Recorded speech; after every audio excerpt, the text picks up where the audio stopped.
Network is now in session. Damn.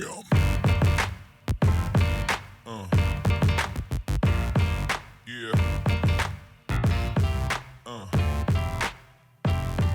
Yeah.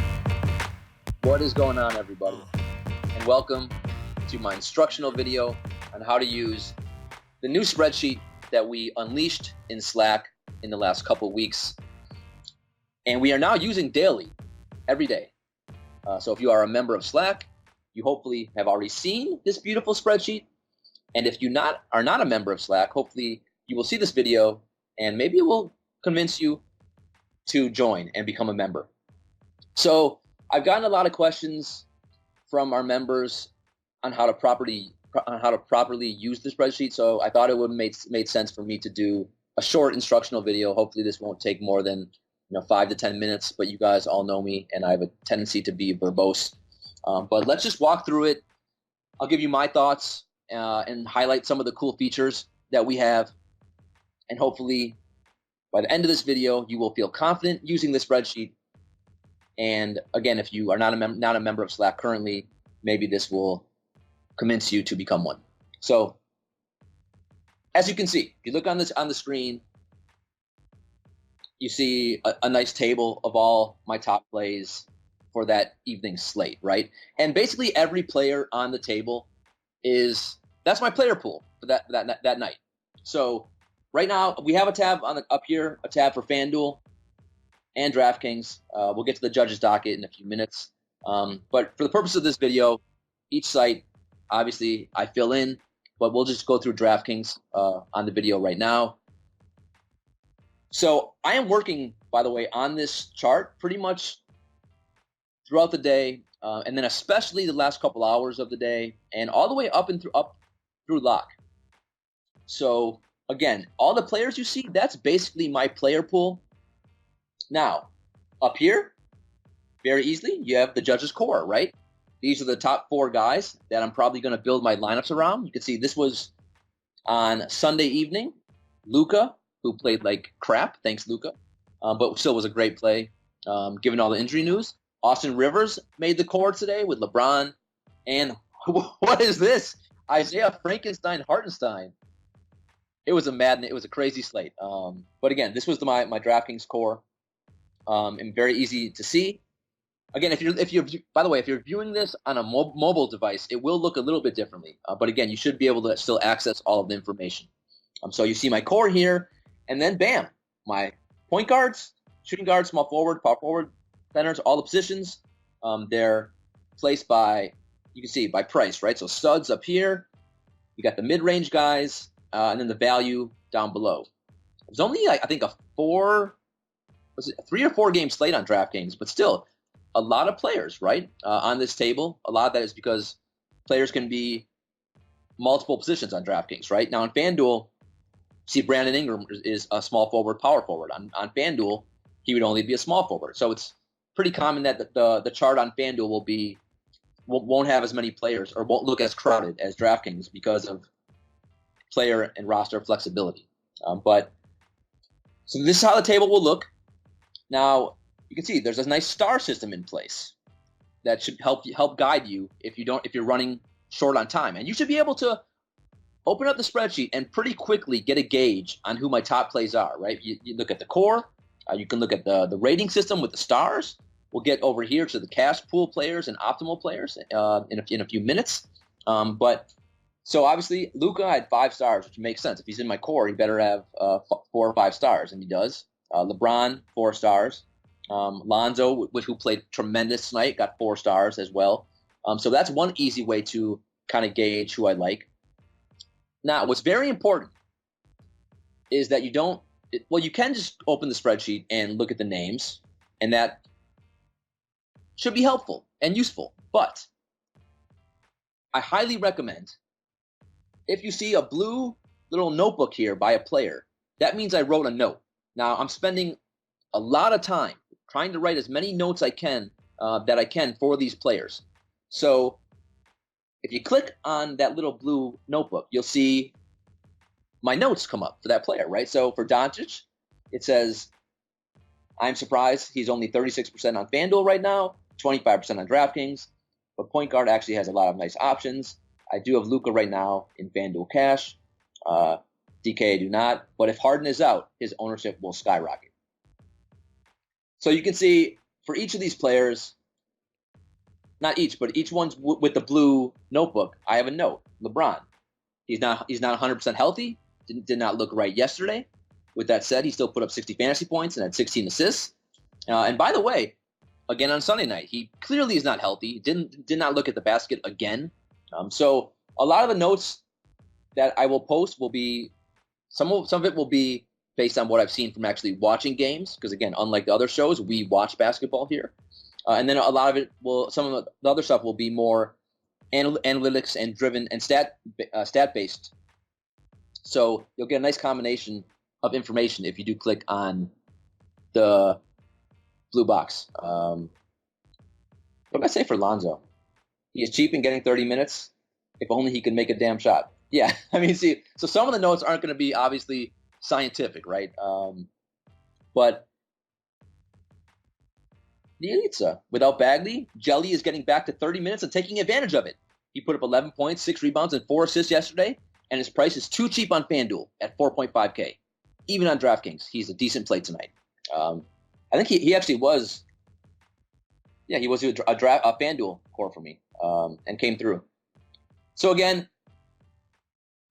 lots of players. You can see, Hartenstein.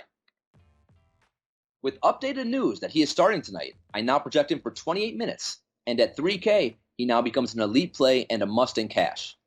So, again, you can just look at the star system. Hartenstein 4 stars, that means he's a good play, right? But if you click on that note, you probably get a little bit extra. Now, you also do see him in the core as well. So, hopefully that helps you kind of navigate the table itself. But you also, if you're running short on time, let's say you have a couple minutes only to build a lineup, you can click on what's over here, the cash pool players, and bam, this beautiful box opens up. These are all the guys that I would consider for cash games. Now the pool tonight had about 26 players in it. Point guard, you can see Lonzo, LeBron, Luka, Rivers. Shooting guard, Bogdan, McLemore, Harden. Small forward, and on and on and on. So those are the guys that I was considering for cash games. Optimal players, you click on that link. Now this one is basically, these are the kind of the main core group of players that I am seeing from all the optimizers. I typically will be monitoring 3 to 4 different sites with optimizers. And these are kind of the main guys that I was seeing in the optimizers. Now, you didn't hear this from me, but if you really, really quickly want to build a lineup, you can just click on this, and there you go, right? That's 7 players. That's 7 out of the 8 players you need for DraftKings. Do I recommend doing that? No, but if you're really short for time, again, you can use some of the tools in here to build a really good lineup pretty fast. So you also can see down here on the right, we have tweets from Fantasy Labs, and that's because that will grant you access to a lot of the information that they have regarding injury news coming up. Now, up on the top right here, you see it currently says locked, and there's a number of eyeballs. Now, that's because it's currently 1 o'clock in the morning when I'm recording this, but normally you will see a countdown here. This up here is typically a countdown to whenever lineup lock will hit. So if it was 5 p.m. Eastern right now, this would be a clock winding down from 2 hours all the way up until lineup lock. Now, the number here, not really relevant, but that's how many people are actually viewing the spreadsheet. I think that only takes into account the people viewing it from a PC. And then over here, now click on this NBA tab. Bam. All of the games. Now, look at that. Now, Sunday was really weird because FanDuel had an extra game. It was 2 different times, 2 different lineup blocks on the 2 different sites. It was really annoying. But look, it even says here, not on the main slate for DraftKings, the OKC Toronto game. And then you see the games here. with over-under. I think we're actually going to change the over-under to implied team totals. But we'll see on that. If you click on the second link right here, you get injury news, which hopefully will be up to date. And there's a little scroll where you can scroll down and see all the injury news for that slate. And then very importantly here, you see something called messages and alerts. This is very crucial. I think one of the coolest things that we have on the spreadsheet. Now, as all of you know who play NBA DFS, the last 30 minutes can be absolute madness, right? Oh my God, there it is. Look at this on the screen. A general alert. I'm removing Harden from the core and putting in LeBron on both sites. Bam. So you'll see something like that pop up when, for instance, on Sunday, we learned that Harden was out. And obviously, Harden was the top play on the slate because he had a 52% usage rate without Westbrook and Clint, right? So clearly, when he went out, that changed the entire freaking slate. It caused chaos, and all of us had to scramble. So my core changed, projections changed, everything changed. So how did I handle it? Well, I let you know. And one of the main ways I let you know is via the alerts. So you can see via that alert right there what I was doing to my core. Now, if you click, like I said, on this top right here, you can see all the messages and alerts that I basically have wrote for that slate. And it can be, depending on the slate, it could be a lot. So you can see, looking down here, I probably used Ben McLemore and Cass with the Rockets so banged up. But they need shot creators tonight. So if Clemens got extended run over him, I would not be shocked. Gordon showing only 15% to BMAC 40%. Now, that actually came to be very useful because Clemens did indeed get extended run. Not to mention, Clemens and Eric Gordon were better than Ben McLemore. So again, you'll see me be posting a lot of alerts like that, and you can access all of them by simply clicking on this button in the top right. So hopefully that gives you a good overview of the table, of the cash pool, optimal players. By the way, the bailiff's bone over here, you guys got to help me. This is basically my top play of the night. You can see it was Luka for Sunday. But we need a new name. I cannot – usually I'm pretty creative with this stuff, but I cannot think of a good name to come up with. Help me. Help me help us. Right now it's called the bailiff's bone, but we can do better than that. So lastly, though, we have something here called the judge's docket, right? And if you click there, bam, you get to see, again, you already saw some messages and alerts that I was posting. Well, I also, for some more deeper thoughts and some macro level slate thoughts, I will post them in the judge's docket. And typically in the docket, you'll see a few things. You'll see some key injuries I will post. You'll see optimal builds that I will post for both sites. And just some overall thoughts I have on the slate. You can see here, I say this is another slate that feels like it is mid-April. We have so many guys whose minutes are simply impossible to predict tonight. In my cash and high stakes, I will stick to the players whose minutes I know will be secure tonight. In tournaments, I find the Porter Jr. type player interesting. But we have a dozen or so sub 5K, maybe sub 4K guys that are now in play.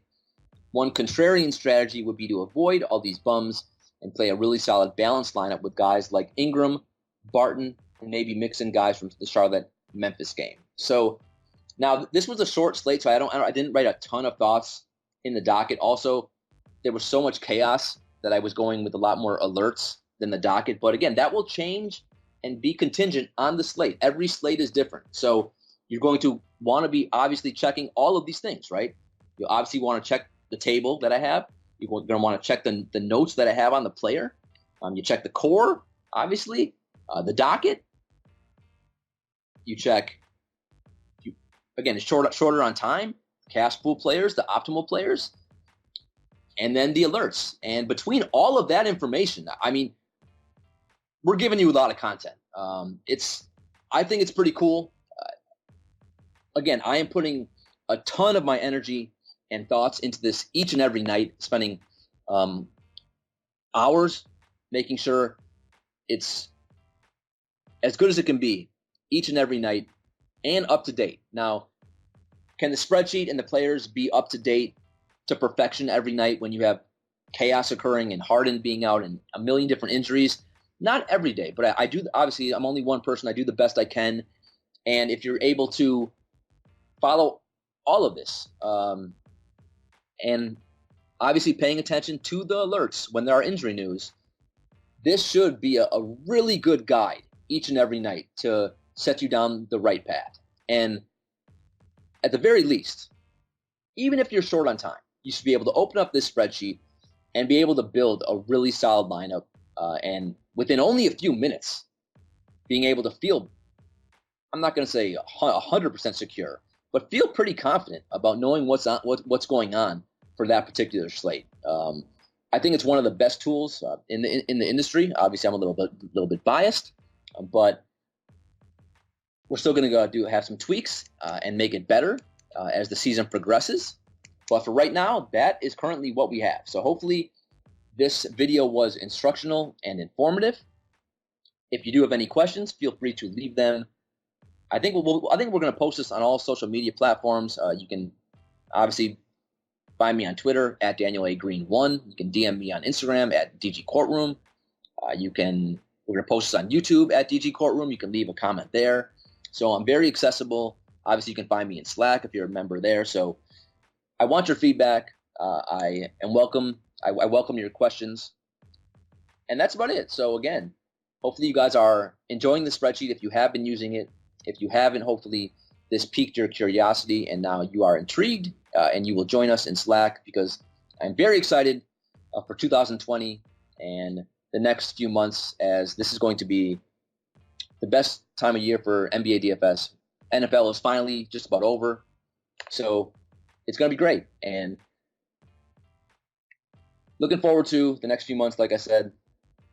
And that's it. That's all I got. So I will see each of you in the new year, I guess, if we don't post this. No, I think we're going to post this on December 30th or December 31st. So I will see you guys soon.